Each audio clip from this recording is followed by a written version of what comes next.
Buonasera dall'ippodromo del Savio, convegno di corse di martedì 8 agosto, prima corsa del programma riservata ai gentleman. Sono in 8 al via dopo il ritiro di Tenor de Lune, lo schieramento 1 Castore Lux, 2 Argentina Lux, 3 Ushuaia de Ariel, 4 Zero Gravity, 5 Redford TRGF, 6 Titanio Baldini, in seconda linea 7 Citrosodina Oil, 8 Zitrunas, macchina che accelera.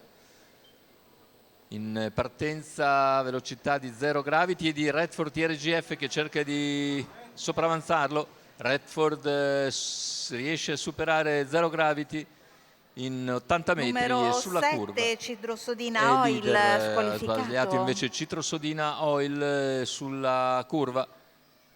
Posizioni che si stabilizzano con Argentina Lux che segue in terza posizione, poi gli altri più indietro. Primi 200 metri in 14,8 per Redford TRGF che ha colto eccellente partenza dall'esterno per sopravanzare il favorito Zero Gravity. 400 intanto in 31, continua di buona lena il battistrada. All'esterno si fa luce Zitrunas e viene però marcato da Zero Gravity che sposta per un attimo all'esterno, poi torna sotto. 600 metri iniziali in 46,4. Continua a guidare Redford TRGF, Zitrunas per corsie esterne, copre ora Zero Gravity che è tornato sotto. Castore Lux ha preso la via esterna a sua volta ed è in seconda pariglia, 800 in 1,2. Ha preso la via del largo anche Titanio Baldini che copre Ushuaia de Ariel. Cavalli che ora stanno per completare il chilometro con in vantaggio sempre Redford TRGF, chilometro in 1,17,7.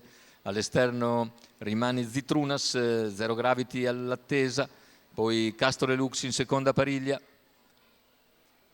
Argentina Lux lungo la corda, siamo ormai al paletto dei 400 metri conclusivi, il parziale in 14,8.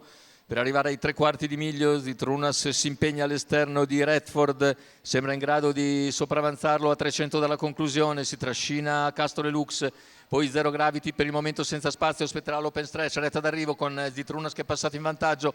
Zitrunas ai 100 finali deve vedersela con Castore Lux, Zitrunas e Castore Lux che nel finale passa su Zitrunas e vince Castore Lux nei confronti di Zitrunas. Al terzo è Zero Gravity. 1,16,4 il ragguaglio conclusivo, 30,4 a chiudere. La vittoria per Castore Lux e Cristoforo Chianese per conto di Marco Azzaroni.